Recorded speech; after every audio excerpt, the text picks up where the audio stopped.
अगर आप BSc third semester के एग्जामिनेशन को देने के बाद बीएससी फोर्थ सेमेस्टर में पहुंच चुके हैं और बीएससी फोर्थ सेमेस्टर के फिजिक्स का सिलेबस जानना चाहते हैं तो यह वीडियो बिल्कुल आपके लिए ही है।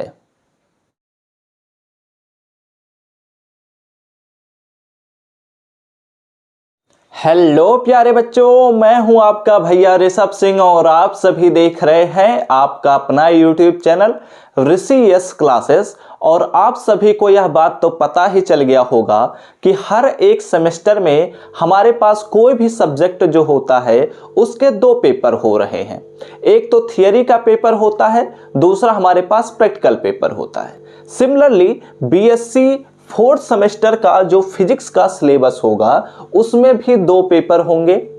पहला हमारे पास थियरी पेपर होगा, दूसरा हमारे पास आएगा प्रैक्टिकल पेपर। तो इस वीडियो में हम थियरी पेपर के पूरे सिलेबस को जानने वाले हैं कि पेपर का क्या नाम है, उसके अंतर्गत कौन कौन से यूनिट्स आते हैं, कौन कौन से टॉपिक्स उनके अंतर्गत हमें पढ़ने रहेंगे। तो एक एक करके सभी चीज़ों के बारे में हम जानना शुरू करते हैं। लेकिन मैं आप सभी के लिए कुछ चीज़ों को बताना चाहता हूं। मैं बहुत ही जल्द बीएससी फोर्थ सेमेस्टर के फिजिक्स के भी क्लासेस प्रोवाइड करना शुरू करूंगा। तो उसके लिए आप सभी को सब्सक्राइब करना होगा, साथ ही बेल आइकन को ऑल पर सेलेक्ट करना होगा, जिससे हम कोई भी लेक्चर जब प्रोवाइड करें तो उसका नोटिफिकेशन आपके पास सबसे पहले पहुंच जाए। अब एक एक करके ध्यान से सुनिएगा कि हमारा जो बीएससी फोर्थ सेमेस्टर फिजिक्स के थियरी पेपर का नाम है वो है perspective of modern physics and modern optics. अब देखो यहां पर एक चीज को ध्यान से सुन लेना। कुछ बच्चों ने मुझे बताया था थर्ड सेमेस्टर में कि उनके थर्ड सेमेस्टर का जो फिजिक्स का सिलेबस था उसमें मॉडर्न ऑप्टिक्स जो है वो थर्ड सेमेस्टर में दे दिया गया है।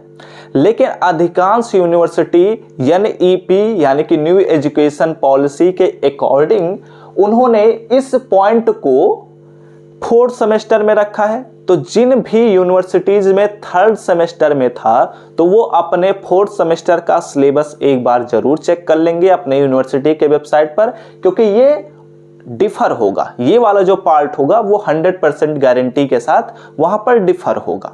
ठीक है, तो अब एक चीज ध्यान से सुनिएगा।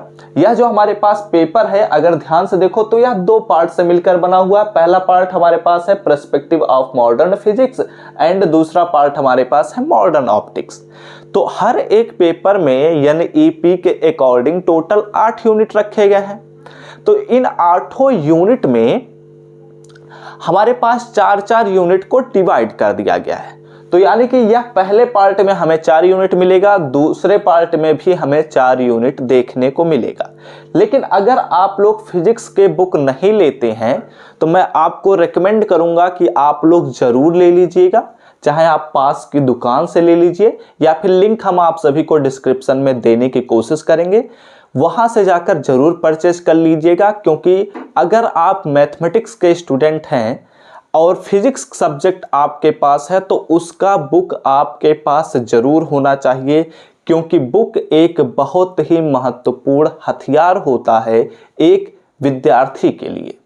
तो अब चलो हम जान लेते हैं कि यह जो हमारे पास थियरी पेपर है इस पेपर में कौन कौन से यूनिट्स हैं और उनके कौन कौन से टॉपिक्स हमें पढ़ने रहेंगे। अब एक एक करके सभी टॉपिक्स को हम डिस्कस कर लेते हैं। जैसा कि आप सभी को पेपर का नाम ऑलरेडी पता ही चल गया है कि perspective of modern physics and modern optics हमारे पेपर का नाम है, जिसे दो पार्ट में डिवाइड किया गया है। पहला पार्ट हमारे पास आता है पर्सपेक्टिव ऑफ मॉडर्न फिजिक्स। इसमें हमारा जो यूनिट फर्स्ट है, इसमें हमारा यूनिट फर्स्ट का नाम है रिलेटिविटी एक्सपेरिमेंटल बैकग्राउंड। ठीक है, इसमें हमारे पास बहुत सारे टॉपिक्स हैं। हर एक टॉपिक के अंतर्गत बहुत सारी चीज़ों पर हमें अध्ययन करना होगा। वैसे तो मैं चाहता तो आप सभी को हर एक यूनिट के नाम को लिखकर केवल दिखा सकता था कि ये यूनिट हमें पढ़ने हैं, लेकिन मैं चाहता था कि आप सभी को टॉपिक भी पता चल जाए। अदरवाइज बच्चे भटकना शुरू कर देते हैं और वो सबसे बड़ी गलती हो जाती है बच्चों के लिए। तो यहाँ पर हमें कौन कौन से टॉपिक्स डिस्कस करने हैं, इसमें हमें पहले तो structure of space and time in Newtonian mechanics में हमें डिस्कस करना है। उसके बाद हमें बात करना है कि inertial and non inertial frames क्या होते हैं। गैलियन ट्रांसफॉर्मेशंस क्या होते हैं, न्यूटोनियन रिलेटिविटी क्या होता है, गैलियन ट्रांसफॉर्मेशंस एंड इलेक्ट्रोमैग्नेटिज्म क्या होता है। काफी कॉम्प्लेक्स टॉपिक्स, लेकिन जब आप सभी को मैं समझाना शुरू करूंगा तो बहुत ही आसान टॉपिक लगना लग जाएगा। तो एक एक करके सभी चीजों पर हम बात करेंगे धीरे धीरे करके। यहां पर हमारा अगला टॉपिक आता है attempts to locate the absolute frame. सबसे इंपॉर्टेंट पॉइंट आ गया माइकलसन मोर्ले एक्सपेरिमेंट। ये 100% गारंटी के साथ आप सभी के एग्जाम में इससे क्वेश्चन पूछे ही जाते हैं। And significance of the null result. Null result जो हमें मिलता है माइकलसन मोर्ले एक्सपेरिमेंट के थ्रू, उसका क्या सिग्निफिकेंस है, इसके बारे में भी यहां पर हमें बात करनी होगी। और एक सबसे इंपॉर्टेंट पॉइंट जो पूरे फिजिक्स की दुनिया को हिला कर रख दिया था, वो है Einstein's postulate of the theory of the special theory of relativity. जो स्पेशल थियरी ऑफ रिलेटिविटी है आइंस्टीन का, वह पूरे दुनिया को हिलाकर रख दिया था। यह एक नया पर्सपेक्टिव दिया था कि हमारा जो फिजिक्स है वह इस दिशा से भी आगे बढ़ सकता है। और यह बहुत ही इंपॉर्टेंट पॉइंट है, ठीक है। इसके बारे में यहां पर हम बात भी करेंगे। अगले हम पॉइंट की तरफ बढ़ते हैं। अगला यूनिट हमारे पास आता है यूनिट 2। यूनिट 2 में हमें पढ़ना है रिलेटिविटी, रिलेटिविस्टिक एंड काइनेमेटिक्स, ठीक है। यहां पर हमें क्या बात करनी है, रिलेटिविटी, रिलेटिविस्टिक्स, काइनेमेटिक्स के बारे में हमें बात करना है। यह हमारे यूनिट 2 का नाम है। इसमें हमारे पास कुछ क्या बहुत सारे टॉपिक्स हैं, इसमें भी हमें पढ़ने हैं। यहाँ पर कौन कौन से टॉपिक्स हैं, सबसे पहले तो हमें अब बात करनी है structure of space and time in relativistic mechanics में हमें बात करनी है। ऊपर वाले में हमें न्यूटोनियन मैकेनिक्स में बात करनी थी, यहाँ पर हमारे पास दूसरा मैकेनिक्स है। And derivation of Lorentz transformation equations पर हमें बात करना है कि लॉरेंट्ज का जो ट्रांसफॉर्मेशन इक्वेशन है उसका डेरिवेशन कैसे होता है। और इसमें हमारे पास 4 वेक्टर फॉर्मुलेशन इंक्लूडेड, यहाँ पर हमारे पास 4 वेक्टर फॉर्मुलेशन को इंक्लूड किया गया है। साथ ही साथ यहाँ पर हमें बात करना है कि कॉन्सिक्वेंसेस क्या है लॉरेंट्ज ट्रांसफॉर्मेशन इक्वेशंस के, ठीक है। यहाँ पर हमें उनके डेरिवेशंस पर भी बात करना रहेगा और साथ ही साथ उनके एग्जाम्पल्स पर भी बात करना रहेगा ही। ट्रांसफॉर्मेशन ऑफ साइमल्टेनिटी के बारे में बात करना है, जिसमें हमें रिलेटिविटी एंड साइमल्टेनिटी के बारे में भी हमें अध्ययन ही करना रहेगा, ठीक है। और इसके बाद कहता है ट्रांसफॉर्मेशन ऑफ लेंथ, जिसमें हमें लेंथ कॉन्ट्रैक्शंस के बारे में पढ़ना होगा, फिर टाइम डायलेशन के बारे में पढ़ना रहेगा। उसके बाद ट्रांसफॉर्मेशन ऑफ वेलोसिटी, जिसमें रिलेटिविस्टिक वेलोसिटी एडिशन पर बात करना रहेगा। और उसके बाद हमें ट्रांसफॉर्मेशन ऑफ एक्सीलरेशन पर तो बात करना कंपलसरी हो गया, क्योंकि हमें बात करनी है ट्रांसफॉर्मेशन ऑफ वेलोसिटी के ऊपर, ठीक है। उसके बाद हमें ट्रांसफॉर्मेशन ऑफ मास पर बात करना रहेगा, जिसमें वेरिएशन ऑफ मासेस के बारे में बात करना रहेगा। काफ़ी कॉम्प्लेक्स टॉपिक्स हैं वैसे तो, एक बार ऐसे शब्दों में कहें तो ये काफ़ी कॉम्प्लेक्स टॉपिक्स हैं, लेकिन जब आप लोग इन्हें मन से समझना शुरू करेंगे तो आपको सब कुछ समझ में आ जाएगा, ठीक है। यहाँ पर और भी बहुत सारे टॉपिक्स लिखे हैं, मैं हाईलाइट कर दिया। Relation between energy and mass, जिसमें हमें आइंस्टीन्स का जो मास एंड एनर्जी रिलेशन है इसके बारे में पढ़ना रहेगा, E=mc²। And energy and momentum का भी जो रिलेशन है उसके बारे में भी यहाँ पर हमें पढ़ना ही रहेगा, ठीक है। देखो ये जो टॉपिक्स हैं ये काफ़ी अच्छे टॉपिक्स हैं, बहुत ही शानदार से टॉपिक्स हैं, काफ़ी हाई लेवल के टॉपिक्स यहाँ पर इंक्लूड किए जा रहे हैं, क्योंकि अब आप बीएससी सेकेंड ईयर के 4th सेमेस्टर में पहुँच चुके हैं। तो यहाँ से आपका जो लेवल है वो धीरे धीरे करके अब बढ़ाया जा रहा है। आपको एक भौतिकीय वैज्ञानिक के रूप में आपको धीरे धीरे करके तैयार किया जा रहा है, ठीक है। इसीलिए ऐसे ऐसे टॉपिक्स को जोड़ा गया है। फिलहाल बढ़ते हैं अगले यूनिट की तरफ। अगला यूनिट हमारे पास आता है कि इंडोक्वेसियस ऑफ क्लासिकल मैकेनिक्स क्या होता है। इसमें हमें बहुत सारे टॉपिक्स के बारे में भी पढ़ना रहेगा। काफ़ी ये सबसे आसान यूनिट मैं कह सकता हूँ आप सभी के लिए है। यहाँ पर हमें बात करनी है पार्टिकल प्रॉपर्टीज ऑफ वेव्स, जिसमें हमें पढ़ना है spectrum of black body radiation, photo electric effect के बारे में पढ़ना रहेगा, क्रॉम्पटन इफेक्ट के बारे में पढ़ना रहेगा, and their explanation based on Max Planck's quantum hypothesis का हमें अध्ययन करना रहेगा। जो मैक्स प्लांक थे वो काफ़ी अच्छे वैज्ञानिक थे, उन्होंने काफ़ी सारा एक्सपेरिमेंट किया था, तो उनके जो थियरियाँ हैं जो उनके थ्योरीज हैं वो काफ़ी शानदार थ्योरीज हैं। ठीक है, फिलहाल हम आगे बढ़ते हैं। यहाँ पर हमें अगला पॉइंट पढ़ना है कि वेव प्रॉपर्टीज़ क्या हैं ऑफ पार्टिकल्स के जो वेव प्रॉपर्टीज हैं उनके बारे में पढ़ना रहेगा, जिसमें हमें कुछ हाइपोथेसिस है उन्हीं के बारे में पढ़ना रहेगा, जैसे de Broglie hypothesis of matter waves and their experimental verification by Davisson Germer experiment को पढ़ना रहेगा, और इसमें थॉमसन एक्सपेरिमेंट को भी पढ़ना रहेगा। ठीक है, तो ये यूनिट 3 थोड़ा आसान है यूनिट 1 और यूनिट 2 की तुलना में। बढ़ते हैं यूनिट 4 की तरफ।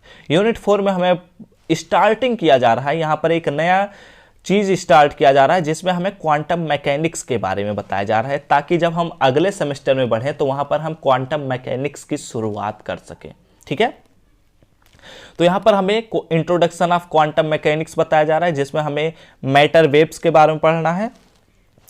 तो मैटर वेव्स का हम मैथमेटिकल रिप्रेजेंटेशन कैसे करेंगे उसके बारे में बात करना है, वेवलेंथ के बारे में बात करना है, कॉन्सेप्ट ऑफ वेव ग्रुप के बारे में बात करना है, ग्रुप वेलोसिटी के बारे में बात करना है, फेज वेलोसिटी के बारे में बात करना है, relationship between group and phase velocities के बारे में पढ़ना रहेगा। वेव फंक्शन क्या होता है, काफ़ी अच्छा पॉइंट है यहाँ पर हमें। अब यहाँ पर हमारा मैटर वेव्स कंप्लीट हो गया यहीं, ठीक है, फेज एंड वेलोसिटी के रिलेशंस तक था। लेकिन अब वेव फंक्शन एक नया पॉइंट शुरू हो रहा है जिसमें हमें फंक्शनल फॉर्म के बारे में पढ़ना रहेगा, नॉर्मलाइजेशन ऑफ वेव फंक्शन के बारे में पढ़ना रहेगा, orthogonal and orthonormal wave function के बारे में बात करना रहेगा, और इसमें बहुत सारे टॉपिक्स आप सभी के सामने हैं, जैसे बॉर्न रूल का भी अध्ययन ही करना रहेगा। ठीक है, तो ये भी काफ़ी अच्छा और थोड़ा आसान, यह भी मैं कह सकता हूँ कि ये भी यूनिट थोड़ा आसान है आप सभी के एग्जाम के पॉइंट ऑफ व्यू से। ठीक है, तो ये एक्चुअली यहाँ से हमारा क्वांटम मैकेनिक्स शुरू हो रहा है। ठीक है, लेकिन अब आप लोग अगर ध्यान से देखो तो यहाँ पर क्या लिखा गया है, इंट्रोडक्शन टू क्वांटम मैकेनिक्स, मतलब क्वांटम मैकेनिक्स के लिए अब हम इंट्रोडक्शन दे रहे हैं। तो अगर यह हमारा लास्ट यूनिट इस पेपर का बनाया गया है, पर्सपेक्टिव ऑफ मॉडर्न फिजिक्स, हमारा मॉडर्न फिजिक्स की मॉडर्न फिजिक्स जो हमारा है उसके लिए हमारा कैसा पर्सपेक्टिव है, हमारा कैसा विचार है, उसके लिए इसको डेवलप किया गया है। इसको इसी के लिए आपके सिलेबस में इंक्लूड किया गया है, ताकि आप मॉडर्न फिजिक्स को बहुत ही अच्छे से, बहुत ही गहराई से समझ सकें। ठीक है, वैसे ज़्यादा समय नहीं लेते हैं, चलो अगले पॉइंट की तरफ बढ़ते हैं। अब यहाँ पर हमारे इस पेपर का सेकेंड पार्ट आ गया। सेकेंड पार्ट में हमें पढ़ना है कि फिजिकल ऑप्टिक्स एंड लेजर्स क्या है। ठीक है, तो यही वाला पार्ट है जिसके लिए मैं कह रहा था कि कुछ यूनिवर्सिटीज़ के 3rd सेमेस्टर में रख दिया गया है। तो 3rd सेमेस्टर में जिनके भी थे वो लोग ध्यान से सुन ले फिर से मेरी बात को, कि वो लोग अपने यूनिवर्सिटी के वेबसाइट पर चेकआउट कर लेंगे। उनके 4th सेमेस्टर का जो सिलेबस होगा वो थोड़ा डिफरेंट होगा। ठीक है, लेकिन मोस्ट ऑफ द यूनिवर्सिटीज़ के जो सिलेबस हैं वो यही हैं, इसीलिए मैं इसी सिलेबस को ही बता रहा हूँ, और जब मैं लेक्चर्स प्रोवाइड करूँगा तो इसी सिलेबस के ही लेक्चर्स प्रोवाइड भी करूँगा। ठीक है, यहाँ पर बात करते हैं यूनिट 5 की तरफ। यूनिट 5 में हमें इंटरफेरेंस पर बात करना है। इंटरफेरेंस में हमें काफ़ी सारे टॉपिक्स के बारे में पढ़ना रहेगा। ठीक है, लेकिन ये सभी जो हमारा पार्ट 2 है ये थोड़ा आसान है पार्ट 1 की तुलना में। ठीक है, तो यहाँ पर क्या क्या बात करनी है, कंडीशंस फॉर इंटरफेरेंस हमें बात करना है, and spatial and temporal coherence के बारे में बात करना रहेगा, division of wave front, Fresnel biprism काफ़ी अच्छा टॉपिक, एंड लेलॉयड्स मिरर पर हमें बात करना रहेगा, division of amplitude parallel thin film के बारे में पढ़ना ही रहेगा, काफ़ी इंपॉर्टेंट टॉपिक है, wedge shaped film and Newton's ring experiment, Newton ring experiment काफ़ी इंपॉर्टेंट टॉपिक है। ये आप सभी लोग प्रैक्टिकल भी करेंगे, क्योंकि न्यूटन्स रिंग जो एक्सपेरिमेंट होता है वो एक्सपेरिमेंट के थ्रू देखा भी जाता है। मैंने किया था जब अपने ग्रेजुएशन में था, तो आप लोगों से अगर आपके कॉलेज में कराया जाता होगा तो आप लोग भी करेंगे। ठीक है, इंटरफेरोमीटर पर हमें बात करनी रहेगी, काफ़ी अच्छे अच्छे टॉपिक हैं इंटरफेरेंस में। बढ़ते हैं यूनिट 6 की तरफ। यूनिट 6 में हमें डिफ्रैक्शन के बारे में पढ़ना है। पहला हमारा इंटरफेरेंस हो गया, दूसरा अब हम बात करेंगे डिफ्रैक्शन पर। ठीक है, लेकिन एक चीज़ और मैं बता देता हूँ, आप लोग अगर फिजिक्स का सिलेबस देख रहे हैं तो मैथमेटिक्स और केमिस्ट्री के सिलेबस को हम ऑलरेडी प्रोवाइड कर चुके हैं आप सभी के लिए। तो आप लोग आई बटन पर मैं देने की कोशिश करूंगा, या फिर आप सभी को लिंक डिस्क्रिप्शन में प्रोवाइड कर दूंगा, जाकर उन्हें देख लीजिएगा। आप सभी को फिजिक्स और केमिस्ट्री और मैथमेटिक्स के सिलेबस सभी पता चल जाएंगे। ठीक है, चलो तो अब अगले टॉपिक की तरफ बढ़ते हैं। यहाँ पर हमारे पास अगला टॉपिक क्या आता है, देखो यहाँ पर हमारे पास डिफ्रैक्शन में जो पहला टॉपिक है वो बताया जा रहा है कि इंटरफेरेंस एंड डिफ्रैक्शन में क्या डिफरेंस है या डिस्टिंक्शंस क्या है, उनके बारे में हमें बात करना है। Fresnel's and Fraunhofer class of diffraction क्या होता है, काफ़ी इंपॉर्टेंट पॉइंट, इसके बारे में भी हम बात करेंगे। फ्रिजनल हाफ पीरियड जोन्स क्या होते हैं एंड जोन प्लेट क्या होते हैं, इसके बारे में भी हमें बात करना है। Fraunhofer diffraction at a single slit, N slits and diffraction grating and diffracting grating पर भी हमें बात करना रहेगा। डिफ्रैक्टिंग ग्रेटिंग काफ़ी इंपॉर्टेंट टॉपिक है, तो आप सभी को यहाँ पर मैं समझाऊंगा भी। Resolving power of optical instruments, Rayleigh criterion and resolving power of telescopic, microscope and grating पर हमें बात करनी रहेगी। ये काफ़ी इंपॉर्टेंट टॉपिक है, रेले क्राइटेरियन, तो इसे हम बहुत ही अच्छे तरीके से समझेंगे। फिलहाल अब हम बढ़ते हैं यूनिट 7 की तरफ। यूनिट 7 में हमारे पास आता है पोलराइजेशन। यूनिट 7 जो पोलराइजेशन है वो केमिस्ट्री वाला पोलराइजेशन मत समझ लीजिएगा, ठीक है, लेकिन चीज़ें रिलेटेड होती हैं, अलग चीज़ें नहीं होती हैं, लेकिन फिर भी यहाँ पर हम फिजिक्स के लैंग्वेज में बात करेंगे, केमिस्ट्री में केमिस्ट्री का लैंग्वेज उपयोग करते हैं। तो यहाँ पर आप सभी को टॉपिक्स दिख रहे होंगे, मैं आप सभी को इसमें कुछ इंपॉर्टेंट पॉइंट हैं, जैसे कि है यहाँ पर निकोल प्रिज्म, काफ़ी अच्छा इंपॉर्टेंट टॉपिक है, तो इन चीज़ों पर हम बात करेंगे, ठीक है। यहाँ पर हम नाम प्रोनाउंसिएट नहीं कर रहे हैं। फिलहाल अगले यूनिट की तरफ बढ़ते हैं। अगला यूनिट हमारे पास आता है लेजर। लेजर 8वां यूनिट, इस पेपर का लास्ट यूनिट। इसमें भी काफ़ी इंपॉर्टेंट टॉपिक हैं, लेकिन ये बहुत ज़्यादा इंपॉर्टेंट नहीं होगा, क्योंकि यह बस लेजर जो है ये आप सभी के लिए एक अलग सेमेस्टर के लिए इंट्रोडक्शन किया गया है, ठीक है। तो ये हमने अपने बीएससी 4th सेमेस्टर फिजिक्स के भी सिलेबस पर बात कर लिया है, लेकिन अगर आप लोग बीएससी 4th सेमेस्टर के केमिस्ट्री का सिलेबस जानना चाहते हैं तो इस लिंक पर आप लोग क्लिक कर दीजिएगा। इस पीडीएफ को आप सभी को हम टेलीग्राम ग्रुप में प्रोवाइड कर देंगे, तो वहां से आप लोग जाकर चेकआउट कर सकते हैं। बीएससी 4th सेमेस्टर के मैथमेटिक्स को भी सिलेबस का मैंने बता दिया है, तो इसे भी चेकआउट कर सकते हैं, और इसका पीडीएफ आप सभी को टेलीग्राम ग्रुप में प्रोवाइड ही कर दूंगा। लिंक आप सभी को डिस्क्रिप्शन में मिल जाएगा, जाकर ज्वाइन कर सकते हैं। और आई बटन पर भी आप सभी को इनके सिलेबस के लेक्चर्स प्रोवाइड ही कर दूंगा, और बहुत ही जल्द इनके क्लासेस प्रोवाइड करना शुरू करूंगा, तो आप लोग चैनल को सब्सक्राइब भी कर सकते हैं और साथ ही बेल आइकन को ऑल पर सिलेक्ट कर लीजिएगा। तो वीडियो अच्छा लगा हो तो लाइक कर दीजिएगा, कमेंट करके बताइएगा कि क्या आपको सिलेबस पता चल गया है, और इस चैनल पर पहली बार आए होंगे तो सब्सक्राइब करने के साथ बेल आइकन को ऑल पर सिलेक्ट कर लीजिएगा, क्योंकि हम बहुत ही जल्द इन सभी टॉपिक के क्लासेस को भी प्रोवाइड करना शुरू कर देंगे, और इस वीडियो का जो पीडीएफ है उसे हम टेलीग्राम चैनल पर प्रोवाइड कर देंगे, उसे जाकर ज्वाइन कर लीजिएगा। लिंक आप सभी को डिस्क्रिप्शन में मिल जाएगा। तो हम सब मिलते हैं अपने नेक्स्ट लेक्चर में, तब तक पढ़ते रहिए, संघर्ष करते रहिए और सफल होते रहिए।